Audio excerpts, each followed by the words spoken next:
Good morning, everybody. My name's Laura Serrant, and welcome to day 11 of the March Madness, which is when we share our musings and my thoughts, feelings, and a little bit of experience over 40 years as working as an inclusive leadership specialist and a coach.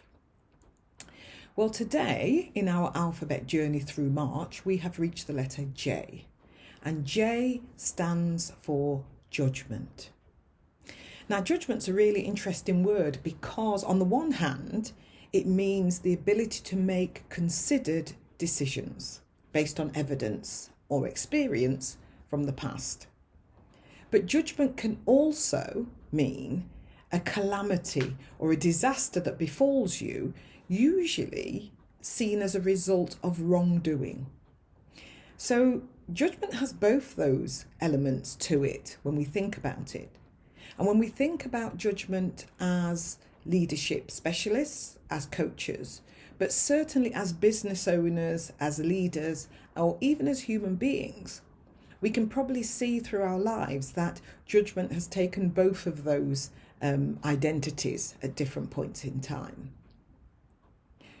When I think about judgment in relation to the work that I've done and the people that I work with as a coach, judgment often comes across as something that we have control of in terms of how we judge other people, how we judge ourselves, and how we judge situations. What's more interesting is that when we talk about judgments of people and other people and ourselves, we interchangeably use both the elements of judgment, either seeking out how we can make better considered decisions or reflecting on whether the decisions we made were of sound judgment. But we also can use judgment to refer to the consequences or the outcomes of the decisions that we made and whether they worked out well or not so well. What I find really interesting is that when we make judgments about ourselves and others, we often are very quick to slide to the negative. We're very quick to point out how we got it wrong or how they didn't do exactly what they should have done, could have done, or we would have done. What's further more interesting is that when we look at situations, so the judgment of context of what's going on, of what's happening around us, and where we've got a little distance between ourselves and the event, we actually make much more a judgment on whether what we should do future-wise. So it's less of a retrospective comment on what should have, could have, or would have happened, but much more of a future decision about what are the options? What do we hope to achieve? What could we do in a very much more positive sense of the word?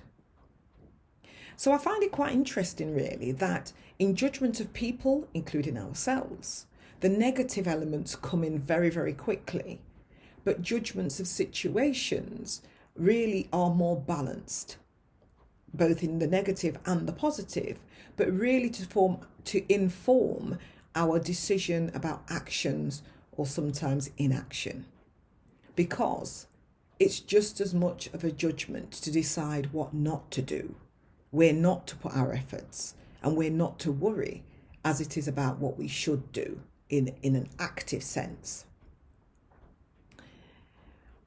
What I've learned in my time is that actually judgments about other people are really much more of a reflection of our judgment of ourselves. They say much more about our sense, our inner view of right or wrong, or our inner view of fear or courage to move on and do things. In judging others, we define ourselves.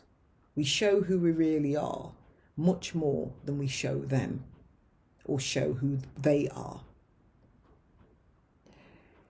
In judgment, good or bad, the outcomes of those things give us more experience. We learn from what we get wrong, sometimes more than what we learn from the things that go right. But good judgment brings experiences, and bad judgment also brings experiences.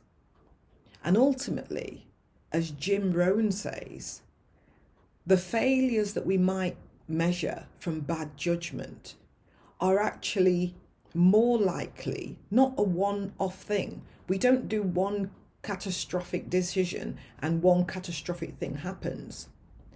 Poor judgment or failure is built up from many judgments made over a period of time, a few errors repeated consistently, and that's what ends up as being a failure.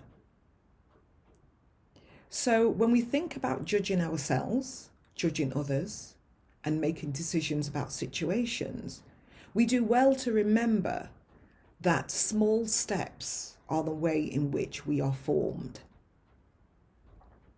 If we go back, as we're in March, to our idea of lions and lionesses, not playing tame, not being victims, and actually being able to make considered judgments, we will see that the lion assesses every situation. The lioness makes decisions, not just in the present, but also in the future. They think about what may happen tomorrow.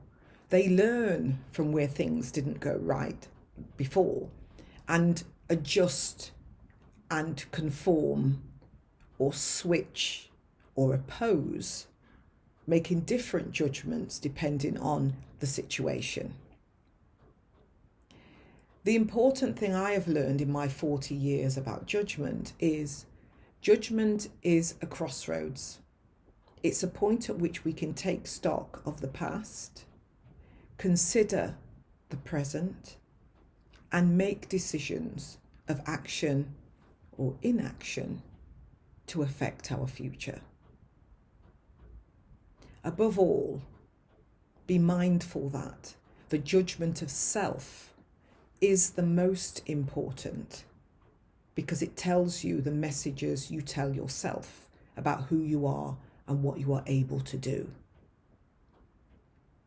Be careful and be mindful that when you turn that judgment on yourself, you are projecting the possible, the fabulousness of who you are, and you respect the failures that you may have had as a learning point for the future. Be careful with your judgments. Be wise. Your judgments make you who you are and tell the world how you want to be seen. Have a good day, everybody, and I will see you tomorrow.